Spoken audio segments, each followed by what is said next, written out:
It's the West Tigers podcast, episode 445. And oh my goodness, 2 weeks in a row, a post victory edition. Good times. Unfortunately, Nick, it is still only the preseason.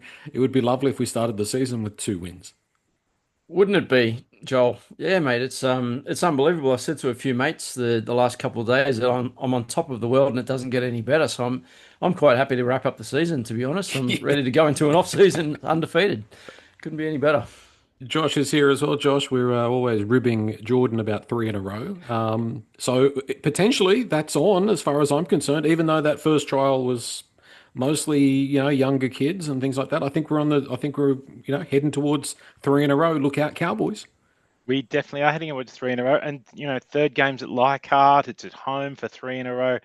Look, I'd be even more excited if we won the first three of the season outside the trials. But no, it was great to see have 2 wins in a row and be very excited going into the season. So, yeah. I think I looked up last year. We had got to 2 wins in a row about 8 times, I think it was. So, yeah, maybe that monkey will finally be off our back this year. Fingers crossed. Of course, it was a 26 points to 12 win over the Panthers. The Panthers led 12 points to 10 at halftime. One word to describe that game. I got 2 words and a number. Nick, what did you come up with? Joel, I'll just say happiness because we've won two straight and we haven't lost in 2026. So I'm personally I'm quite happy, as I just alluded to as well. When we are just having a chat. But mate, I'm just I'm happy for everybody involved with the club, from all the players. I've obviously had a long and tough off season, as they all are.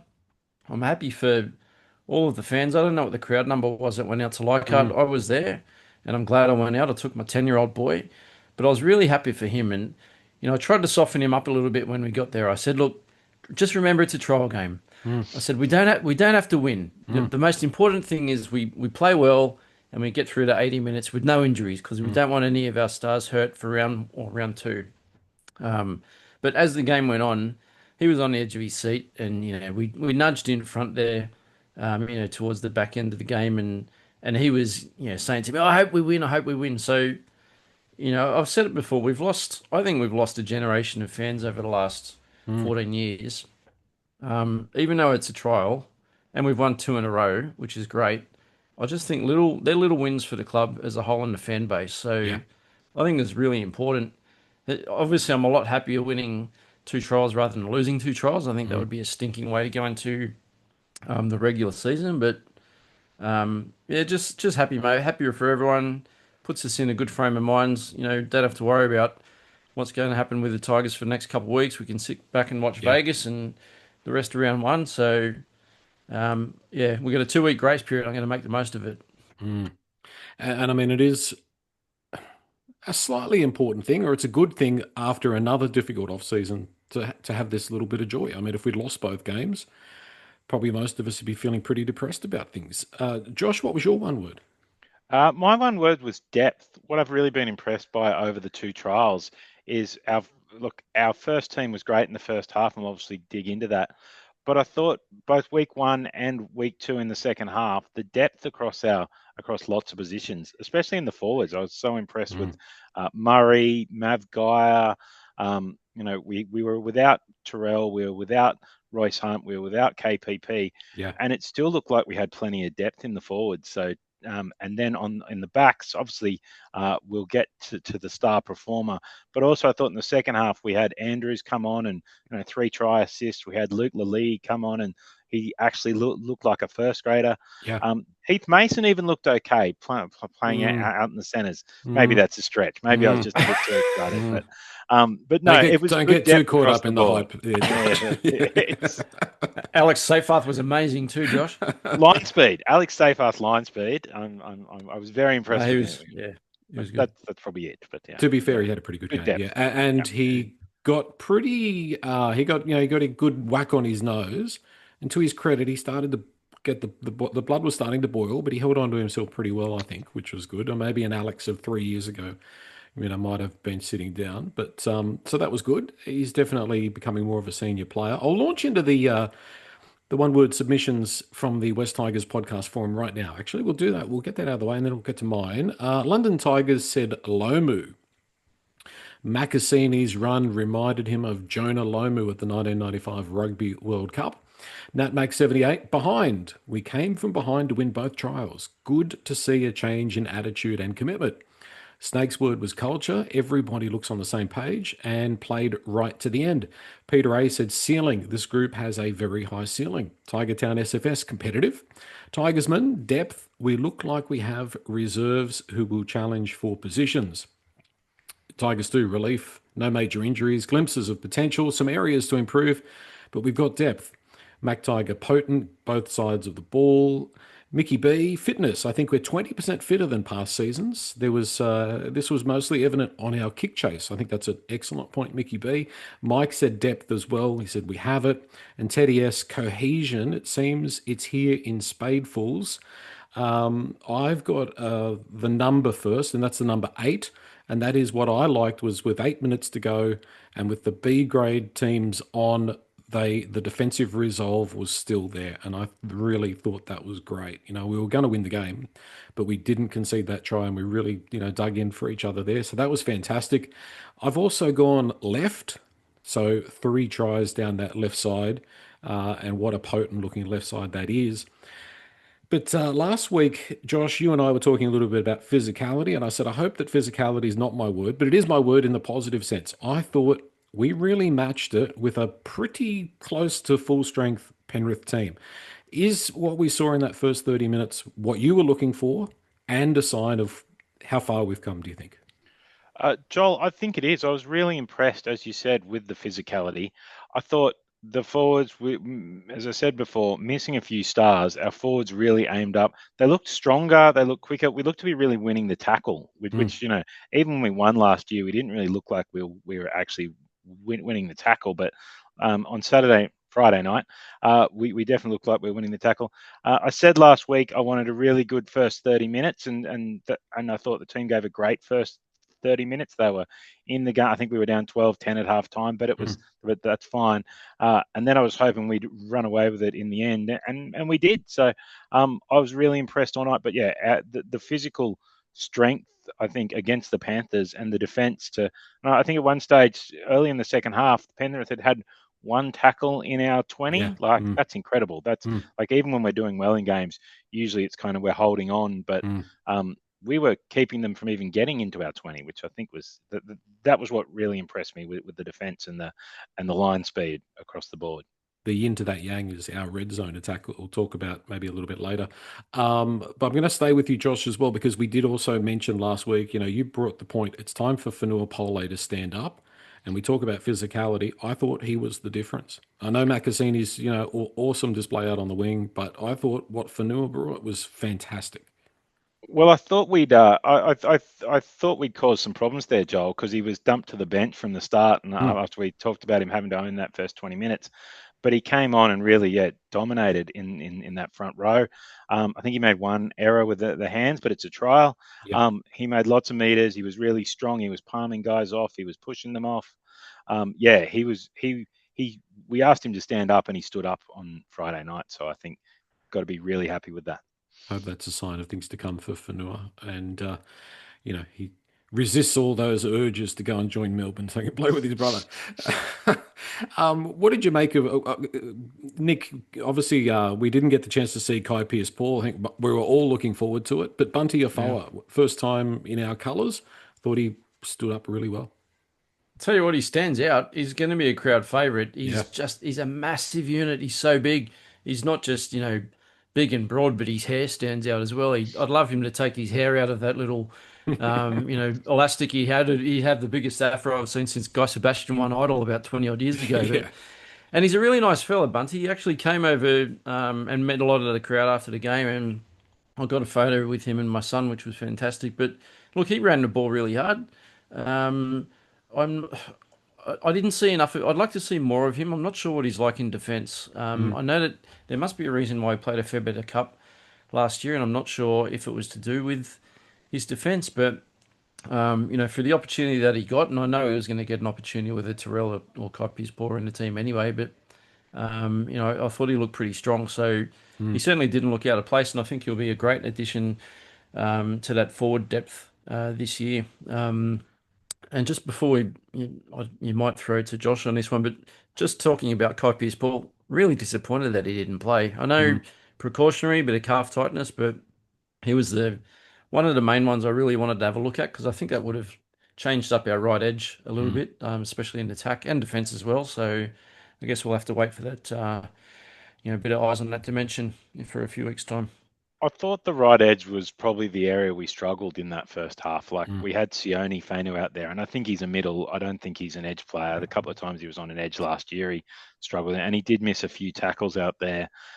It is a weak, and as you said, it was why we brought KPP in. We didn't like Seafarth on that right edge. Sione Fainu, as I said, has tried a couple of times. He just doesn't look quick enough or agile enough on Yeah. the edge. I mean, I think he's good in the middle. Yeah, it's Um, not an effort thing. It's just a no, size and it's just size agility and thing. speed. Mm. Yeah, yeah. So yeah, just like you, Nick, very excited to see KPP and was a bit disappointed not to, but wouldn't want to risk him either for a trial. So Oh, I thought understand you that. were saying Nick's lacking size and agility, but I thought you were saying. Between us, perhaps. I don't know. Yeah, I think Bunty last year was probably he turned up at West Tigers at 130 kilos apparently, so Yeah. that's probably his fitness was, and he played pretty big minutes for us. So if you think about having that. Look, the thing too that has to be factored in is there was no Royce Hunt, there was no Terrell May. I mean, our forward leader was not there. Terrell May, come on. Yeah. Kai Paul, Latu, Skelton. I mean, there was a fair few players sitting on the bench, sitting unavailable. So I thought they all counted for themselves quite well. We're obviously going to talk about Makasini. You could talk for 45 minutes just on Makasini, but I thought we might have a bit of a look at the halves. Dewey, I thought his kicking game was pretty good. I mean, he certainly gets onto those bombs. I think Luai looked more comfortable just playing on that left edge at 5'8", just doing Jahream Luai stuff. What did we think, and what did we think of Jock Madden? Nick, are you in the camp that just sort of thinks that Dewey's just got to get that role and just stay there, or do you think that there's going to be some chopping and changing, and Jock's going to be part of it, or do you just get Jock to run the State Cup team and New South Wales Cup team? I would. There's arguments for both combinations, and there's also arguments, I guess, for giving Latu a chance when he's ready to go. But Mm, you'd 100% start with AD. Thing I like about AD, I mean, you can't beat his long kicking game, and those towering bombs that he puts up.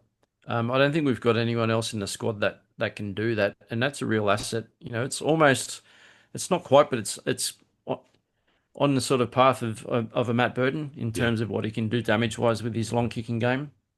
Um, Also, what I liked from AD, what I saw on Friday night, was the way that he runs at the line. He looks quite damaging, especially when we're in that red zone, sort of within that 20 meters. I know he set up that try for Jahream, where he sort of ran to the line, spun in the tackle, and threw it out the back to Jahream, who scored. Went in the first half. I think that was our first try. Mm. He did another one similar to that in the first half, where he didn't throw the ball and he kind of got caught. And I think he might have had an overlap outside of him because I heard a few Yeah, he people did. Yeah, around me saying that was selfish of him. yeah. But again, it's a trial game, so I'm glad that AD was running to the line and showing what he can do attack wise. Look, Jock's a different player. Jock is a real managing halfback Mm. with a good structured kicking game. I think he knows when to kick to the corners. He knows when to put the cross kick. And those attacking opportunities in. He's got a decent grubber, but for me, he doesn't look like a quality NRL halfback. He just looks like a good solid half. So Yeah. for me, Jock is a backup.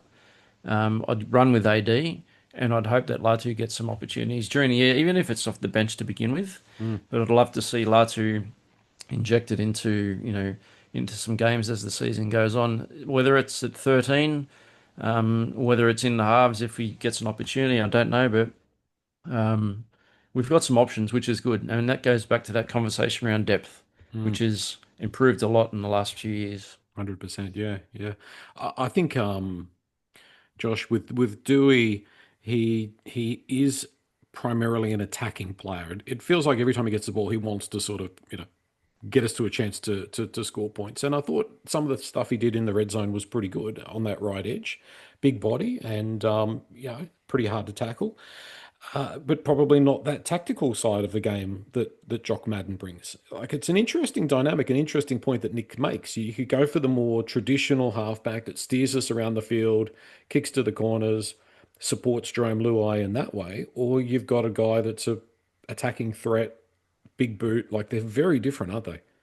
They are very different, and I think it has to be Adam's jersey to lose.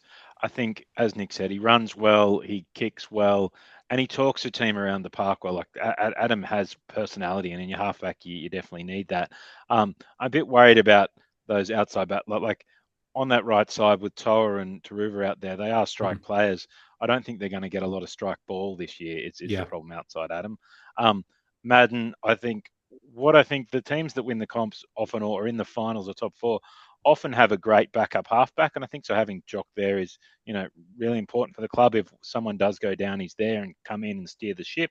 Um, Latu's the interesting one. I don't know where he kind of fits. I would imagine he's going to come off the bench and play lock and hooker this year once he's Mm. back fit. Well, hopefully he gets back fit. He's kind of been a bit injury ravaged, but yeah, Adam I think is the right player, but he does kind of leave his outside men getting a bit of a cold sometimes. So be interesting to see how he works on that over the year. Credit to him though, he did make some important tackles. He was good defensively. Also, speaking of defence, like so did Toa. I think a little shaky at times too, but first game back as well. But I still think Stafford Toa's not 100%. He just looks a little bit off. I don't know if you guys agree with that. He's just a bit. It's just not quite him.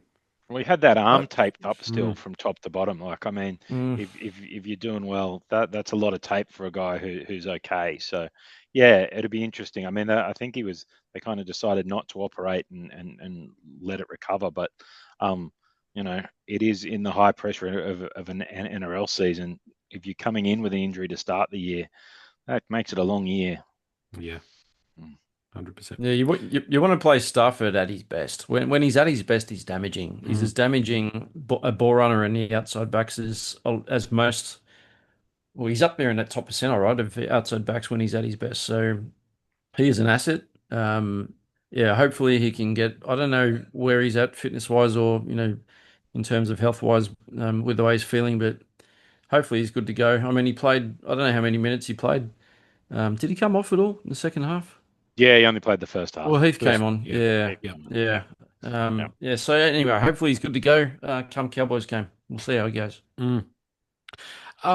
Staying in the backs, not a lot to say about Sunia Taruva, typical Sunia Taruva sort of game. But did anybody see what happened on the other wing? Might have slipped under the radar. Hasn't got much coverage. Josh, 2 weeks, two games, 2 weeks, two amazing tries, two different sides of the field. But that Makasini performance was possibly life changing for him, if you know what I mean. Like we all Oh, West Tigers fans were like, we're excited. We see glimpses. 12 months ago, I was saying maybe, hopefully, but he's arrived, hasn't he? that is like he is star quality, and it was really good last week. But you kind of go, well, maybe because it's against reserve grade players. He bumped off three Panthers, two forwards, and then just smashed Edwards. And I loved that he tried it the first time and got tackled by Edwards, but didn't go out, which I think is really good. Yeah. But then learnt from that, and when he was coming through the next time, just dropped his body height a little more and sent Edwards kind of rolling. It was amazing. But even outside that, he ran really hard. He was Mm. busting them up. Like he charged through the middle of a pass at one stage. I think it was from Tony Suka. If you're making a line break off Tony Suka, you've got real talent, and he's good. But that was an amazing run too. So yeah, no, he is special.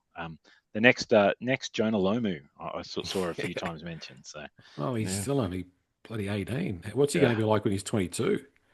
Pretty Yeah, incredible. impressive. wait till he fills out. Yeah, Yeah, yeah. Yeah, 100%. Can I just say too that like Dylan Edwards is not a small boy. Mm. no, Like he's obviously a quality representative fullback, but he's a big solid boy. And that when he first brought him down, like you just said, Josh, in that first cover tackle, that was a great tackle.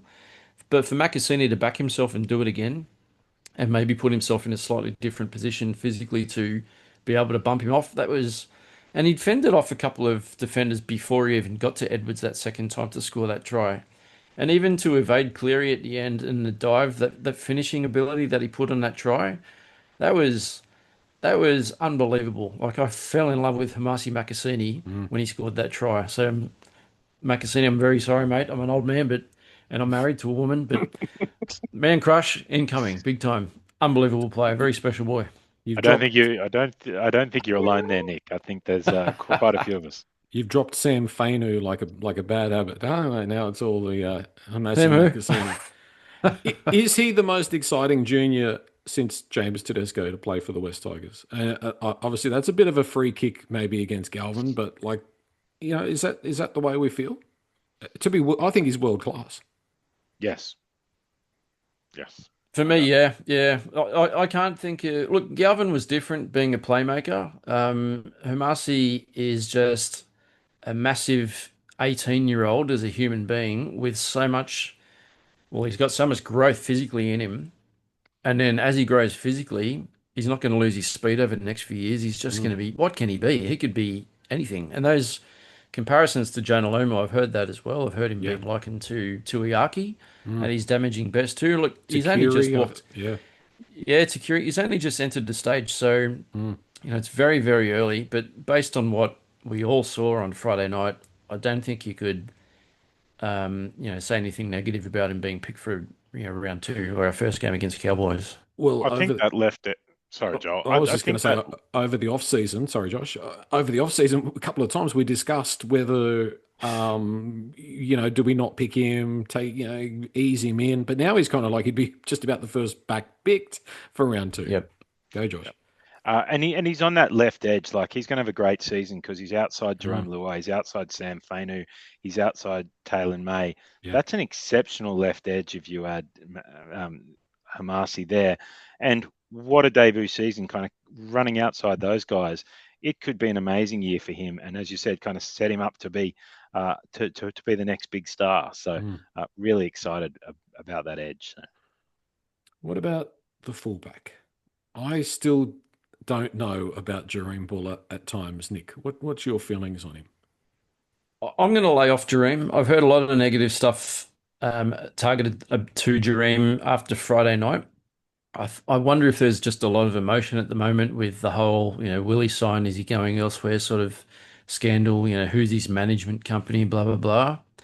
Um, for me, he's still a quality number one. He's got a skill set that we haven't seen in a while in a Tigers fullback jersey. So I'm going to give him the benefit of the doubt. I know he had a couple of rusty moments, on Friday against the Panthers, but for me, he's obviously our first choice fullback. Mm. I don't think, I know, who's the young fella? Attard, Attard? Jack Attard. He's good, but he's only young, and I think Mm. he needs a bit of probably a cup under his belt before he's seriously considered Mm. even an option to compete against Jahream. But for me, Jahream, even some of the things he did, I know he didn't take the kick. He ran through, was it? I can't remember who put the kick up. Might have been a Doueihi kick. Actually, I think it was the second half. It might have been Jock Madden kick, but Mm. Buller ran through and almost took the bomb off. It may have been, no, it wasn't Edwards. I can't remember, but he almost scored off Yeah. a high kick, which he's done several times Mm. over the last couple of seasons. So he's got a lot of ability and natural athletic ability that we don't have in that position, and haven't had for a while. So he's got my backing. Yeah, I'm not giving up on Dream yet. Yeah.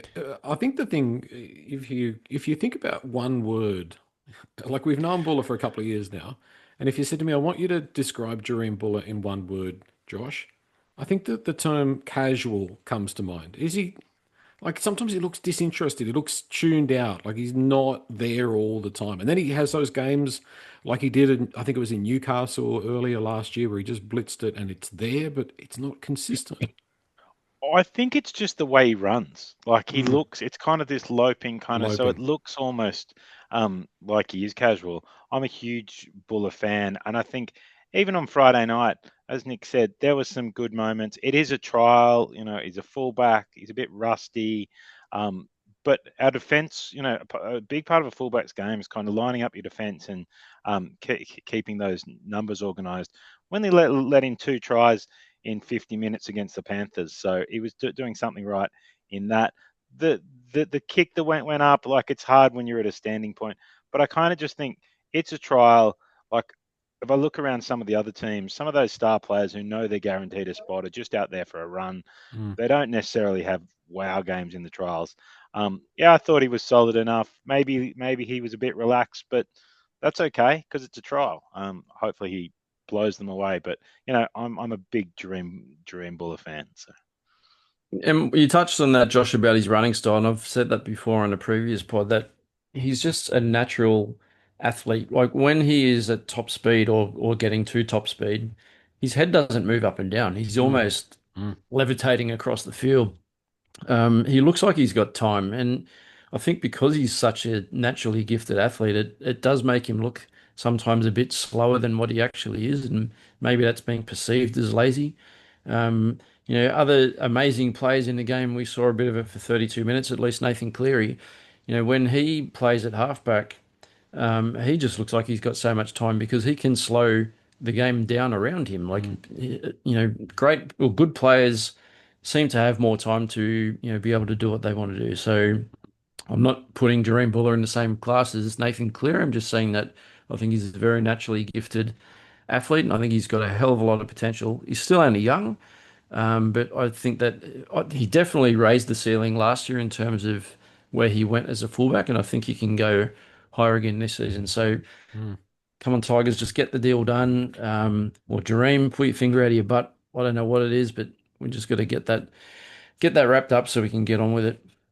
What are you paying him, Nix? What's he worth?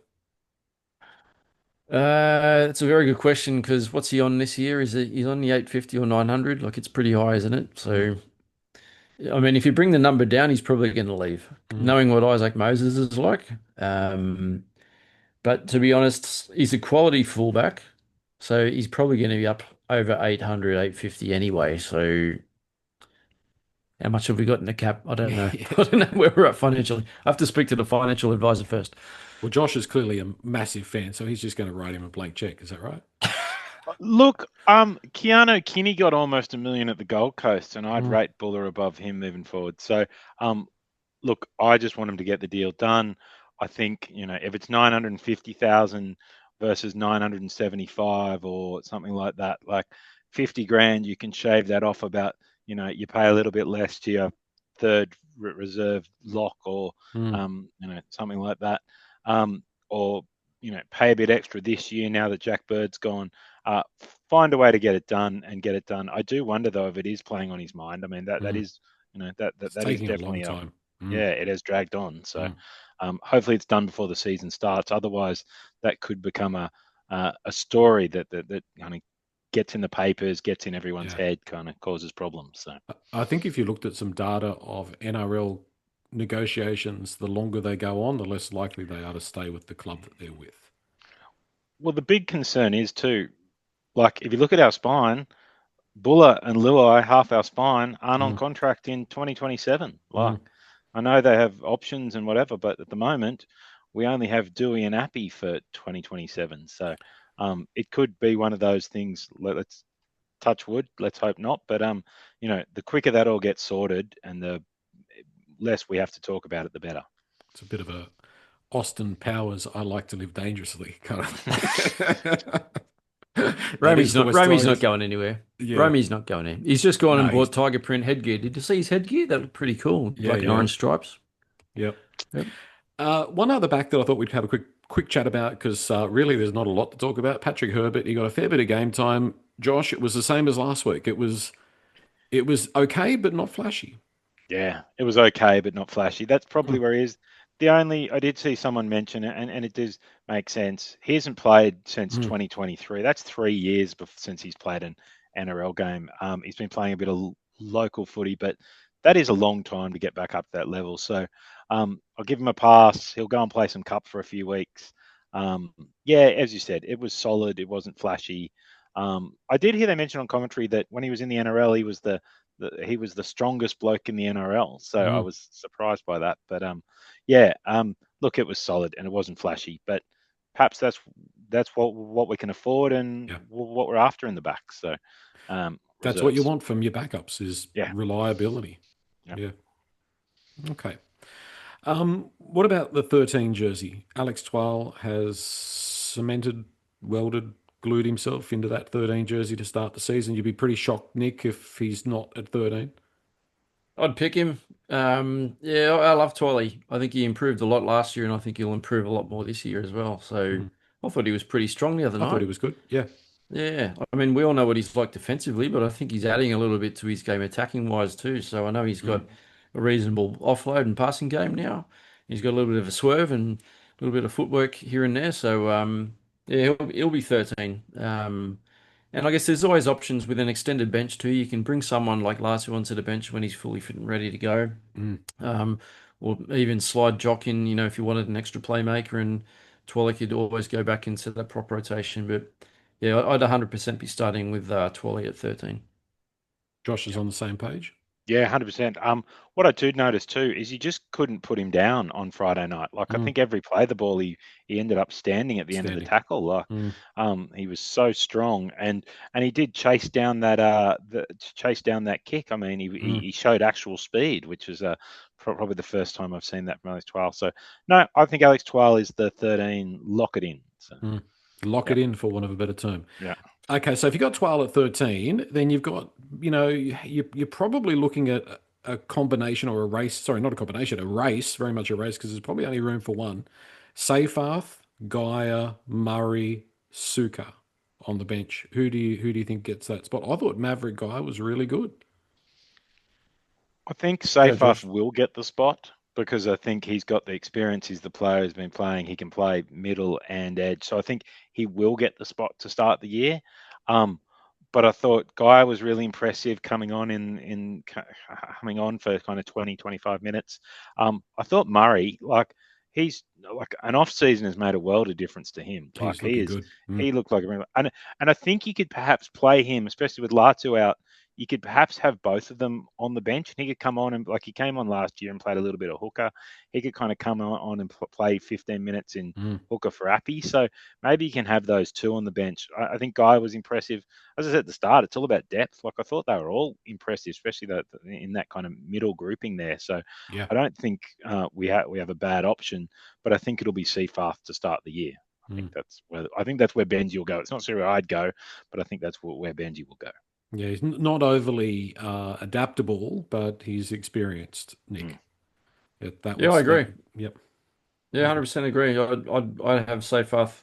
I would have Seyfarth on my extended bench. Plus, he can also cover whether it's prop, back row, or lock. Mm. And he's good until he gets suspended, and then Charlie Murray comes in. So What about Hooker? There has to be a discussion about Hooker. Obviously, Appy's copy paste. You know what you're going to get out of Appy. Hope played there a little bit. Hayward came on. I thought he played well in that second half. What's it going to look like? Are we any clearer around what the reserve is going to look like on that bench? Is it going to be, as you were just saying, Josh Murray, do you think, or there will be room for probably unlikely Hayward to get a role in round two? Do you think Hope's going to feature, or you just keep Hope in second in New South Wales Cup? What are our other options, I wonder? I would not have hope. As I said last week, no hope, and I think he was a little better, but it just doesn't look like a first grader to me. I was unimpressed again. I think Murray can play a little bit of hooker. I think when Fainu comes back, Latu, he can kind of fill a little bit of that hooker role. The other option is can Jock Madden, it gives you back up in Yeah. the halves and then plays, he's only got to Mm. play 10, 15 minutes at a hooker. It's not a Mm. heap. And he's a strong guy, good pass, good runner. Not sure whether he's played much hooker before, but I think Hayward is young and probably it's too much to start the season with him off the bench. And he needs minutes in New South Wales Cup. I'd probably have Mm. Hope on the bench of New South Wales Cup and have Mm. him out there.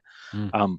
Yeah, I think it'll be Murray playing those minutes for me just because he's been so impressive. But yeah, but it could be Madden. That's the other option. Those are the two for mine. Mm. Now, I'm really but interested in that round, what that round two bench looks like. Sorry, Nick. no, I was just going to say, in another 12 months' time, I think Jared Hayward is 100% the Mm. guy that you're putting behind Appy to back him up and play, maybe 20 or 30 minutes when you're bringing Appy off for a rest. Here's another one, Hayward, that from the very limited amount of time I've actually watched him play, um, looks quality. He didn't look out of place. I think as the long season goes on, and maybe a bit underdeveloped at 18, that might come back to bite him a little bit. But Mm. obviously, with a bit more time and development, I think the sky's the limit for him. He just looks class. Just the way that he runs and follows the play, the way he delivers from dummy half, um, the way he barks orders as well. I've seen him talking to the boys. I Yeah. think he's 100% the direction that we're going to go. And I think he will be Appy's understudy, before too long. So I'd love to see him get a bit more time, but probably towards the back end of the season. Mm. Not sure how soon we'll see him, but he wouldn't look out of place. I just don't know how many minutes he could play week in, week out at NRL at the moment. Well, I was disappointed when we lost Talon to Silva, but I'm pretty Yep. happy with what I'm seeing there. So Oh, yeah, yep. maybe over the long time it'll prove that that was the right decision to make. Um, in years gone by, when we've gone along to a trial match and we've had a similar situation, we've matched it with another team for 30 minutes, and then we've run on our lesser players in the second half and sort of typically struggled, I would say, as a real sort of blanket generalization. But I thought we got better as the game went on, when the young players came on, and especially I've got to say Adard impressed me again. But Javon Andrews, how Yep. good is Javon Andrews, Josh? I could see, maybe I'm wrong, people might say no, but Cody Walker. Oh, he had great hands, great kicking. He knew how to create some space and create opportunities. I thought that was like he did it a few times last week, and we talked about he didn't really run, but this week he ran as well. And yeah, he was really impressive. And you kind of look um, into that reserve grade or those backups. You've got Attard at fullback, Andrews at 5'8", Haywood at Mm, hooker. We've got Latu coming back. That's a really good spine. That'll probably still be a good NRL spine 10 years from now. Like there's some real talent. Javon Andrews, like for a kid who's only played, I think one or two cup games in mm. Queensland, to come down and be playing against men, and setting up 3 tries. I mean, I know it was kind of the reserve grade bunch, but they were classy. So Yeah, yeah, he was very impressive, and he's a big he's a boy. big boy. Yeah. 190 centimeters, 100 kilos. Like he's big and strong. So yeah, he was probably the one. If I look across the two games, the unexpected one that I think has really made an impression coming into Mm. this year. Probably didn't know much about him. Obviously, we hadn't seen much of him, but yeah, he was really impressive. Seems to be a left-hand side specialist, Nick. He's doing the Jahream Bula, being pretty much rusted on that left side. Mm. Big body, can throw a ball. Like there's a lot to be encouraged about when it comes to not just having a decent NRL squad, a decent NRL spine, but if we can keep these guys together and build them together over the next couple of years, it's hard not to be excited. Yeah, 100%. What excites me is the depth that we've got now that I've actually seen a little bit of a taste over a couple of trials. Like, I'm not a huge one. I don't have a lot of spare time, as when we have families, we tend not to have a great deal of spare time. But from what I've seen, I'm going to be following the cup side as closely as possible Mm. this year, even if it's just watching some shorts or some highlights every week. But I'm very, very keen to see how people like Javon, and Jared Hayward develop over the coming, 6 to 8 months as the season goes on too. So there is a lot of excitement. A lot of these guys are very young, so they will benefit greatly. A training with the NRL team and also B playing against men in Cup. So Mm. um, yeah, really keen to see how we go. Obviously NRL team, but also the Cup side this year. So hopefully onwards and upwards this season. And we start climbing ladders would be great. That would be very lovely. Yeah, we climbed a little bit last year, but continuing to climb would be fantastic. The other man that's become sort of the forgotten man in all of this as well is Ethan Roberts, who there's big raps on Ethan, so we'll have to wait and see how he goes over the next couple of months. In the press conference after the game, I thought it was really interesting. Benji spoke about the harmony of the team and the connection within the team, and it felt almost a little bit like there was like we're a lot better in that regard than we were a year before. Josh, all of the evidence seems to suggest that they're a happy bunch and they're a connected bunch. They do seem to be a happy bunch, and as you said, and I think we've talked about this before a little. That's what really makes success. If you can have a good culture and everyone's getting on and everyone's going in the same direction, and you hear the boys talk about going out for coffees and spending time together, Mm. and you see them, and it looks like they actually want to be together. I mean, it helps you've got about seven brothers in Yeah. across the team, but yeah, I think that's really exciting. And there's been plenty of years where you start the season as a Tigers fan, and the team don't look happy, and there's Mm. rumours of internal rumbling. At the moment, the only rumbling we hear is on the board, but Mm. the actual team seem to be together as one, which is Not great. the West Tigers board, just No, for the true. record. Another board. Sorry, Nick. Another board. No, I was just going to add on to that, the Benji Marshall effect, isn't it? Mm.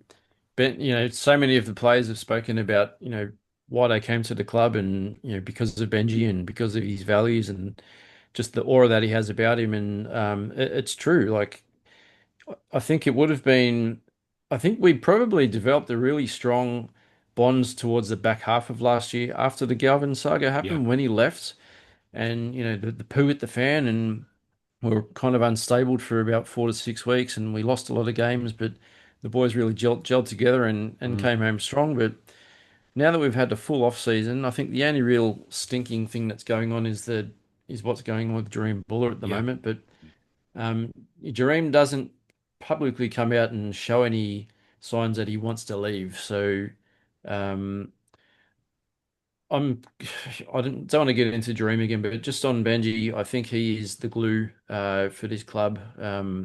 Like I said, the boys speak so highly of him, and it's clearly why there's so much of a strong connection amongst the playing group at the moment. And you can see that the way that they talk in post press conference Mm. or post game, chats on the field too. That they've had a great off season. They love being together and they're playing for each other. So yeah, it's only going to benefit us this season. It does speak to the 5-year contract for Benji. I mean, Mm. and on all accounts, it's kind of crazy when you think about it. But Yeah. but he is building a culture, and the players are coming, and all this gen talk about family, and I think it's genuine. That means people do want to come and play, and when they come and play, they're really clear about what the culture of a place is, and who the coach is, and how they think. That allows people to commit and allows them to be sure and certain of where they're coming and where they're Yeah. staying. Most of those players now have either signed or re-signed while Benji's been there, so they're Mm. clear on what it's like. If you can get that culture and everyone's happy and the right people are bought in, it takes you a long way. And Mm. so I think perhaps the 5-year the extension for Benji could turn out to be the right one. Yeah, the funny thing too is that it was definitely something that Penrith had, and I felt like Penrith on Friday night, and it was only a trial, and we're not here to analyse Penrith, but I thought they looked a bit disconnected and a little bit kind of clunky and a bit off. Not to say that they didn't look that there's class there under the surface, but I think we looked like a team that sort of was more of a team, if that makes sense, which was good. And what I like as well is that the culture of the West Tigers is being driven by guys that have had success, and the leaders of the club are guys that people look up to. Like sometimes you've got younger guys or guys that haven't really done anything that drive the culture of a club, but there's people there like Appy, like Luai, like Taruva that have been there and done that, but they're still young enough and fun enough, and they can bring the team together, if that makes sense. So they're hip veterans, if that makes sense, that are driving the culture. The boom boxes and that sort of stuff. So I think there's plenty to be excited about. And a couple of those other young guys as well. Tavana, I thought did well. I thought, as has been mentioned, Haywood was really good. Broadlow, there's plenty of reasons Mm. to feel pretty optimistic about not just what we got, but what's coming through. So, very exciting times. Now, what are you going to do over the off season? Because we've had this go, go, go, and then all of a sudden it's kind of like, oh, well, what do the next couple of weeks look like, Nick? You're going to Vegas? Now you're going next year when the West Tigers play. Yeah, yeah, lock it in. I'll try and tie that in with a work trip so I don't have to pay for the airfares. But yeah, that'd be awesome. No, I'm looking forward to the games on Sunday evening, so we'll watch the Vegas games. I hate the fact that they play it on a slightly smaller field, but Mm. as a spectacle, it's pretty cool. And then obviously we don't play the second week when everyone else plays their round one game, so that's another week on the lounge. stress-free and anxiety-free, which I don't mind at all, Joel. So I'll just be kicking back and enjoying some rugby league for a few weeks until we start stressing come Leichhardt Cowboys. I'll be those are the 2 weeks of the year between cricket season and NRL season where my wife has full choice of what we do. So I'll be doing what I'm told for the next couple of weeks. So, yeah. So it should always be the way, Josh. It really is, to be honest. And this time next year, we might be broadcasting live from Las Vegas. We'll take the West magic. Tigers podcast on the road. All right. That's a very good point, Joel, because like I said in our chat during the week, if we can get the YouTube subscriber count up, maybe that can fund our Vegas trip. And I'd love to do that for our fans. I'd love us to all go to Vegas strictly for work purposes and do our best to bring some good West Tigers content back to the West Tigers podcast fan group. I think Nick very subtly gave us all a little tip to hit that subscribe button. And don't forget to join the conversation as well, West Tigers podcast forum as well. So, we get on there and let us know what you think about all the things that are happening around the West Tigers all of the time, including those live match threads. Get in the habit of putting your one-word submission in so you get mentioned on the podcast and all those things as well. Thank you, boys. We'll reconvene, I don't know when, because there's nothing really happening now for a couple of weeks, but we will be back. Nice. Look forward to it. Thanks, Joel. Good on Josh. Thanks, Joel.